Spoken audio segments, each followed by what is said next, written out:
Dahan-dahang gumulas ang sobre sa ibabaw ng maputing mantel at huminto sa mismong harapan ko. Sumandal si Brandon sa kanyang upuan.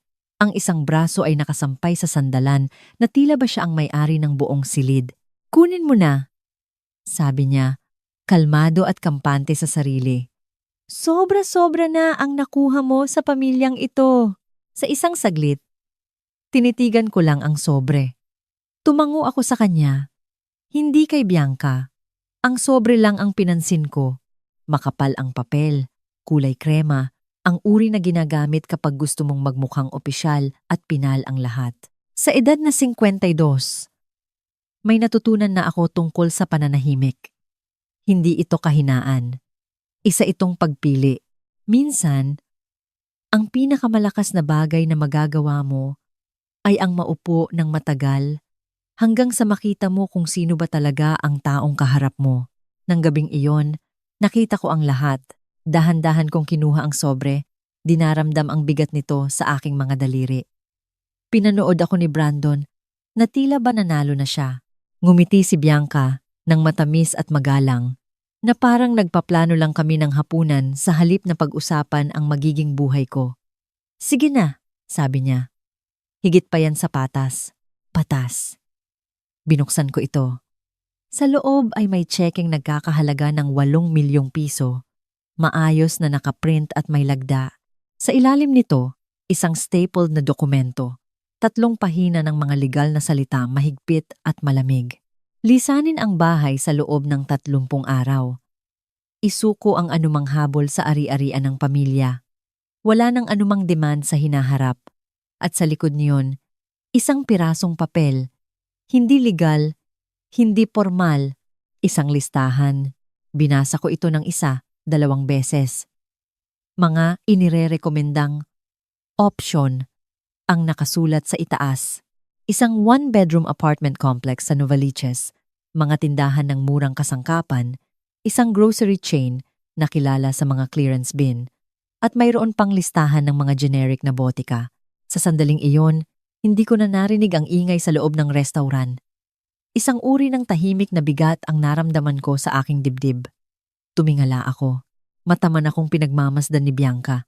Ang kanyang kamay ay nakapatong sa gilid ng mesa, habang ang kanyang diamond bracelet ay kumikislap sa ilaw. Naamoy ko na naman ang kanyang pabango matamis, matapang, yung uri na nananatili ng matagal sa paligid.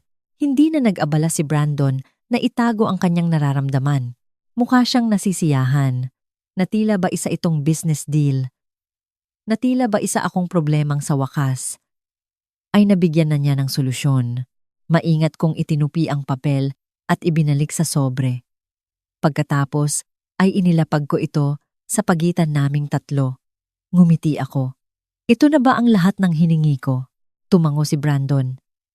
"Mapagbigay na yan, Elena. Makaalis ka ng malinis. Walang abogado, walang gulo, para wala ng kalituhan," dagdag ni Bianca ng malumanay. "Move forward." Tumango ako ng dahan-dahan. Sumandal ako sa upuan at lumingon sa labas ng malalaking bintana ng steakhouse sa BGC patungo sa valet stand. Nakaparada ang sasakyan ko malapit sa bangketa, isang silver na Honda City. 5 taon na. Malinis, pero hindi magarbo. Sinundan ni Brandon ang tingin ko at bahagyang tumawa.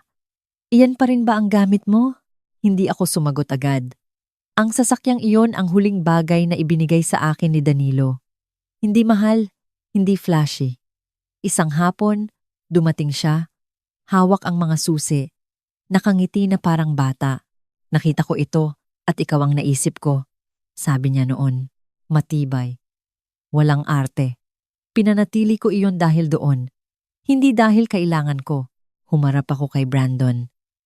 "Maayos pa ang takbo nito," sabi ko. Ngumiti ulit si Bianca, ang parehong pilit ng ngiti. Siyempre naman, isang waiter ang lumapit at nagtanong kung gusto namin ng dessert. Winasiwas lang ni Brandon ang kanyang kamay nang hindi tumitingin. "Hindi, okay na kami," sabi niya. "Okay." Inabot ko ang baso ng tubig at uminom ng kaunti para pakalmahin ang sarili. Naramdaman ko ang singsing sa aking daliri, ang aking wedding ring. Pinapaikot-ikot ko ito nang hindi na malayan isang bagay na sinimulan kong gawin noong mga huling buwan ni Danilo. Mga kwarto sa ospital, madidilim na gabi, ang tunog ng mga makina. Natututunan mong panatilihing buo ang sarili mo sa maliliit na paraan. Bahagyang sumandal si Brandon sa harap. Look, Elena, ayaw ko nang patagalin pa ito. Wala na si Dad. Kailangang maayos ang mga bagay-bagay. Maayos. Sa tingin ko, sobra-sobra na yan. Pagpapatuloy niya. Maganda naman ang naging takbo mo rito. 7 taon. Ayos ka na. Heto na naman. 7 taon. Parang naging empleyado lang ako na may kontrata. Hinawakan ni Bianca ang kamay ni Brandon. Sinusubukan lang naming gawin ito sa tamang paraan. Tiningnan ko ang kamay ni Bianca. Ang bracelet. Ang singsing.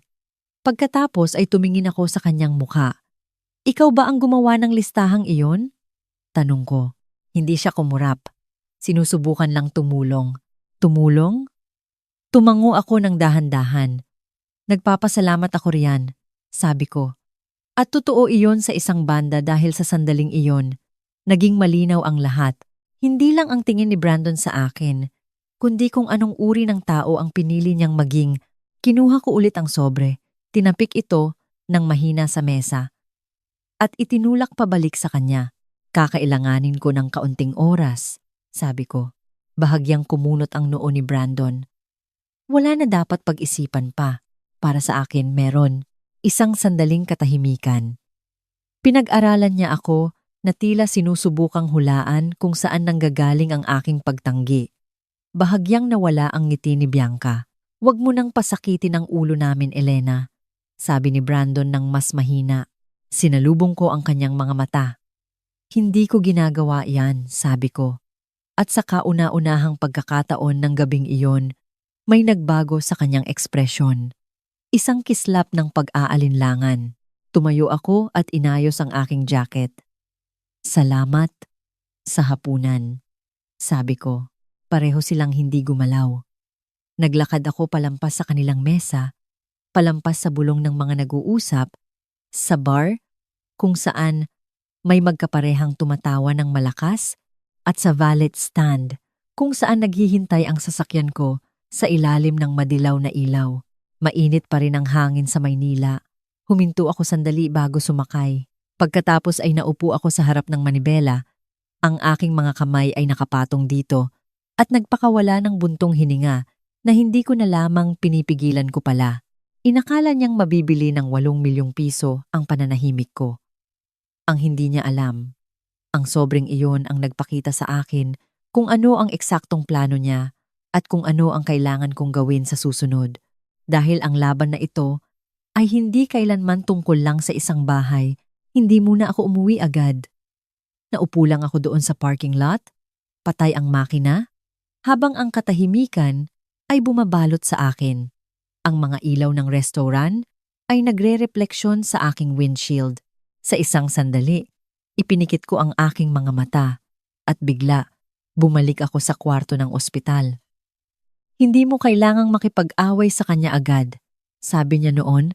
Ang boses ay mahina at paos dahil sa oxygen. Anak ko siya. Ngumiti siya ng bahagya. Mabuti siyang tao sa ilalim ng lahat ng ingay na iyon. Hindi ako sumagot. Hindi ako sigurado kung naniniwala ako. Pinisil ni Danilo ang kamay ko, gamit ang natitira niyang lakas. Hayaan mong ipakita niya sa iyo kung sino talaga siya, bulong niya. Huwag mo siyang pigilan agad. May mga aral na hindi na ituturo, kailangang pagdaanan. Iyon ang huling totoong pag-uusap namin. Idinilat ko ang aking mga mata at tiningnan ang aking mga kamay sa manibela. Parehong kamay, parehong singsing, pero ibang mundo na. Pinaandar ko ang sasakyan at dahan-dahang lumabas sa parking. Ang trapiko sa Maynila ay abala pa rin para sa isang Biyernes ng gabi. Nagmaneho ako ng walang music, tanging tunog lang ng kalsada. 7 taon. Iyon lang ang tingin ni Brandon sa lahat. Isang magandang takbo. Napabuntong hininga ako, muntik nang tumawa pero hindi natuloy. 7 taon ng maagang paggising para ipagtimpla ng kape si Danilo kung paano niya ito gusto. Barako. walang asukal. 7 taon ng pag-aaral sa ritmo ng kanyang buhay. Ano ang nagpapanahimik sa kanya? Ano ang nagpapatawa sa kanya? Ano ang mga bagay na hindi niya masabi ng malakas? 7 taon ng pag-upo sa tabi ng mga kama sa ospital? Pakikipag-argumento sa mga insurance company? Pagkakabisado ng mga schedule ng gamot? At paghawak sa kanyang kamay kapag hindi siya makatulog? Wala doon si Brandon sa kalakhan ng mga panahong iyon. Darating siya at aalis. Kung Pasko o kung may okasyon, laging nakatingin sa kanyang phone.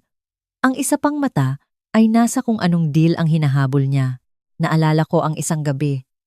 3 linggo bago pumanaw si Danilo. Dumaan si Brandon, nanatili ng mga 20 minuto. Tulog si Danilo. Nakatayo si Brandon sa paanan ng kama. Nakapamulsa. Mukhang mas malala na siya. Sabi niya. Tumango ako. Oo. Pagkatapos ay tiningnan niya ako. Hindi naman sa masamang paraan pero hindi rin mabuti. Ayos ka lang naman siguro, sabi niya. Sigurado namang may plano ka na. Hindi ko naintindihan ang ibig niyang sabihin noon. Ngayon, alam ko na. Pagdating ko sa aming subdivision, tila iba na ang pakiramdam ng bahay nang wala si Danilo. Masyadong tahimik. Ipinark ko ang sasakyan sa driveway at naupo muna doon bago pumasok. Ang parehong ilaw sa tapat, ang parehong pinto. Lahat ay mukhang pareho. Pero hindi na. Pumasok ako, hinubad ang sapatos, at inilapag ang bag sa console table. Amoy lemon cleaner ang paligid. Naglakad ako sa sala at huminto. Nandoon pa rin ang upuan ni Danilo. Hindi ko pa iyon inuusog. Hindi ko kaya. Kung magiging tapat ako, nilapitan ko ang upuan at naupo. Ang aking mga daliri ay humahaplos sa kupas na leather ng sandalan. Ayaw mo sana sa hapunang iyon. Bulong ko.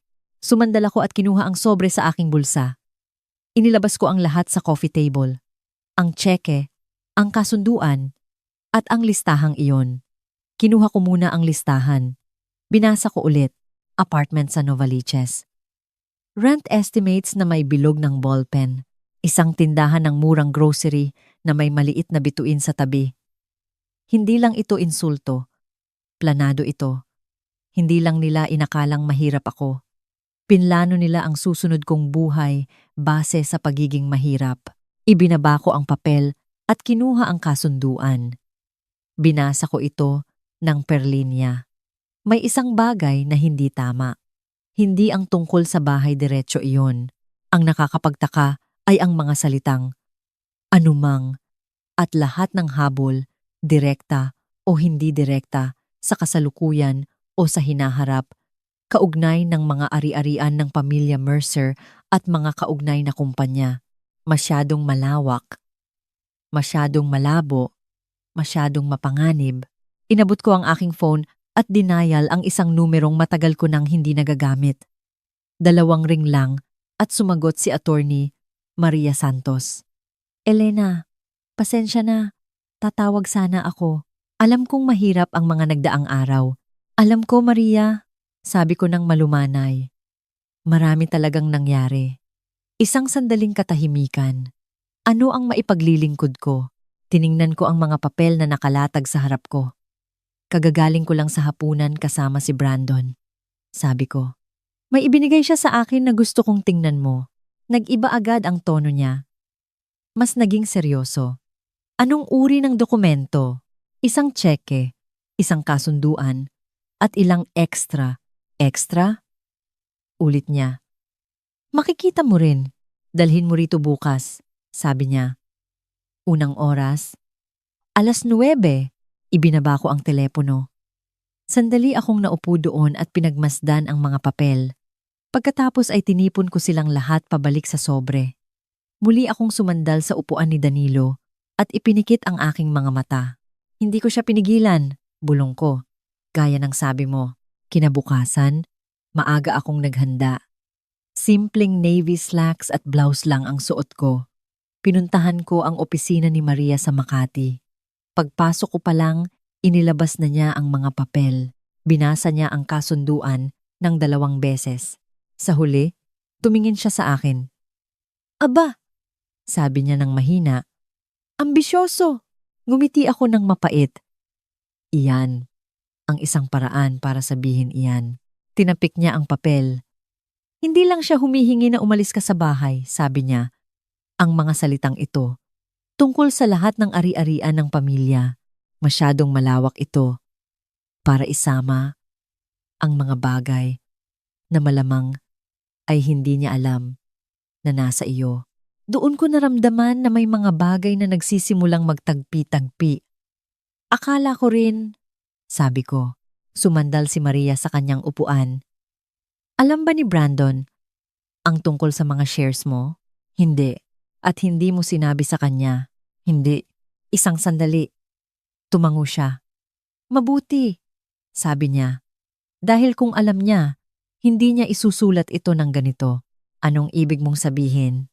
Ibig sabihin, sabi ni Maria, sinusubukan niyang papirmahin ka para isuko ang isang bagay na hindi niya man lang alam na kontrolado mo.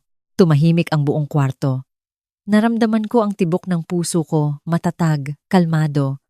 Hindi takot ang naramdaman ko, kundi pang-unawa.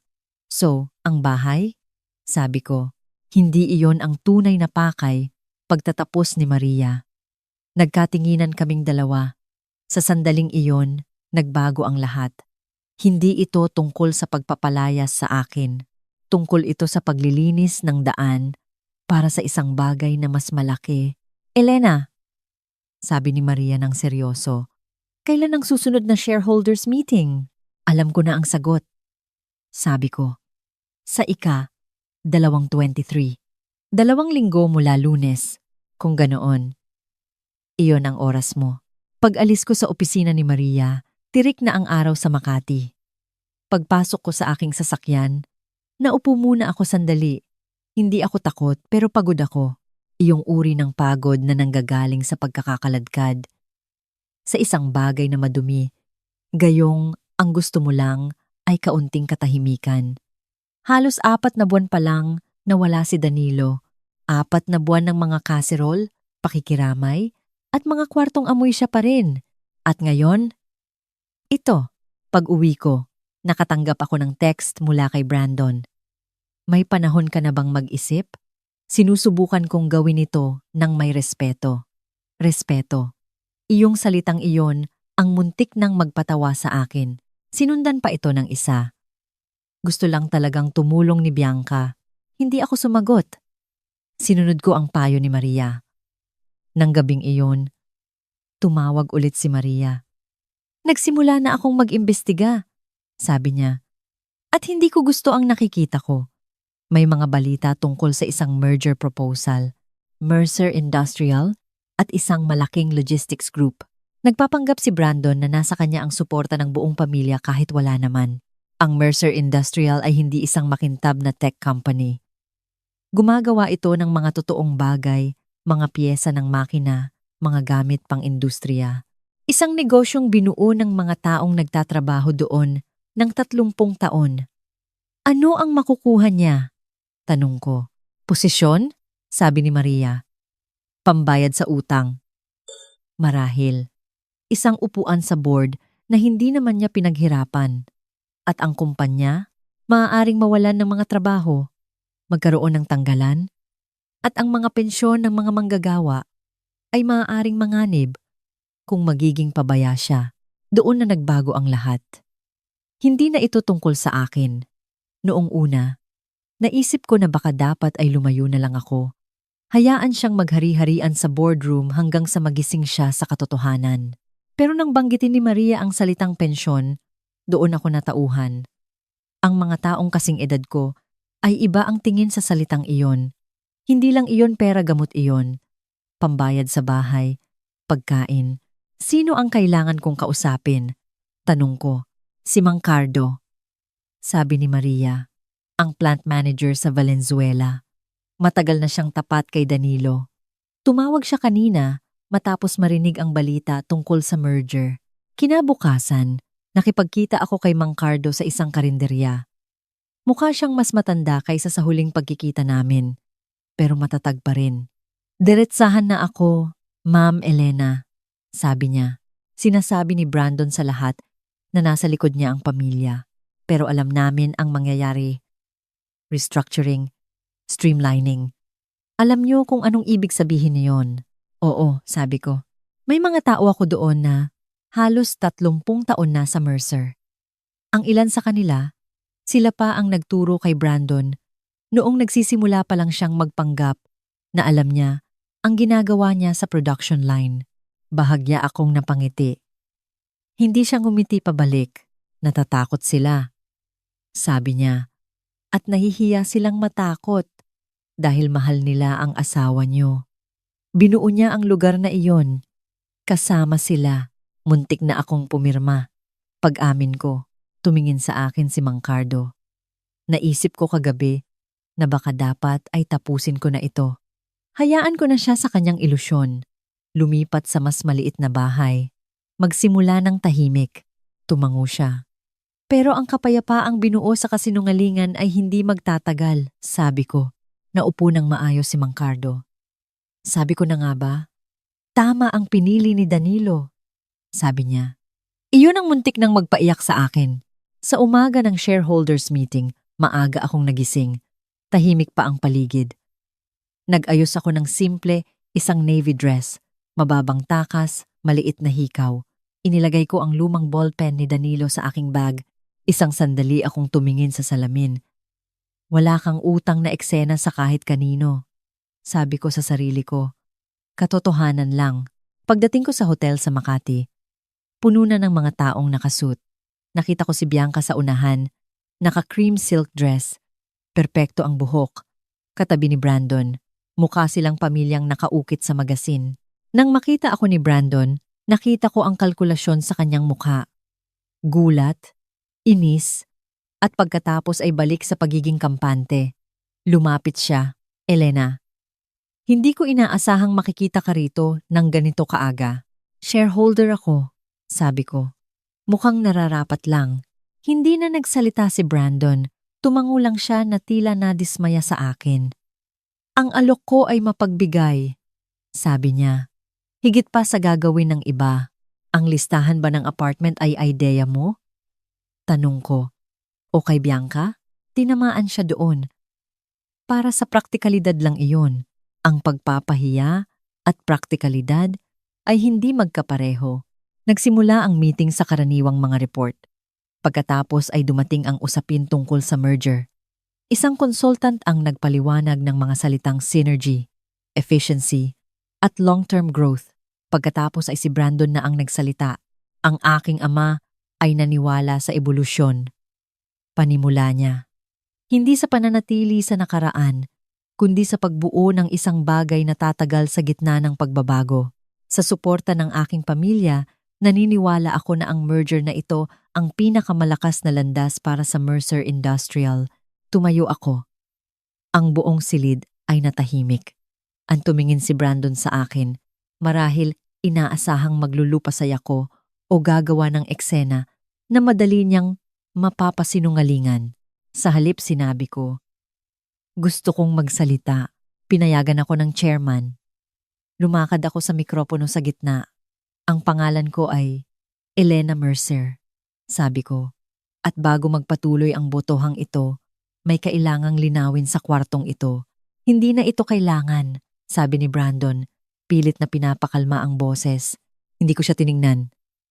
2 linggo na ang nakakaraan, inanyayahan ako ni Brandon sa isang hapunan at binigyan ng isang legal agreement.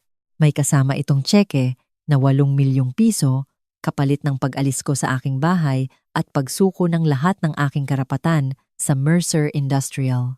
Nagkaroon ng bulungan sa paligid. Tungkol lang iyon sa bahay. Depensa ni Brandon. Humarap ako sa kanya. Kung ganoon, bakit sa paragraph 4? Sinusubukan mong bawiin ang mga karapatan sa trust shares na inakala mong wala sa akin. Ang katahimikan sa loob ng ballroom ay may bigat. Tumayo si Maria sa tabi ko at nag-abot ng kopya ng dokumento sa chairman. Mayroon kaming kopya ng draft na ibinigay kay G.Eng ni Mercer, sabi niya. Hinihiling din naming basahin ang talaan ng pagmamay-ari bago magpatuloy ang anumang botohan. Ang sekretary ng kumpanya, isang babaeng matagal na doon, ay nag-ayos ng kanyang salamin. Pakibasa ang posisyon ng pagmamay-ari para sa record. Sabi ng chairman, binasa ito ng secretary sa boses na walang emosyon pero bawat salita ay tumatama. Ang Diane Elena Mercer Trust ay kasalukuyang may hawak na controlling voting block sa pamamagitan ng mga shares na minana at itinalaga ni Danilo Mercer kabilang ang proxy authority na dati nang naitala sa estate filings. Parang nawalan ng hangin sa loob ng kwarto. Isang retiradong engineer sa likod ang tumango ng dahan-dahan. Humarap si Bianca kay Brandon. Sabi mo wala siyang kahit ano. Bulalas niya. Bianca, tumahimik ka. Bulyaw ni Brandon nang hindi tumitingin sa kanya. Huli na. Narinig ng lahat ang tunay na kulay ng kanilang pag-uusap.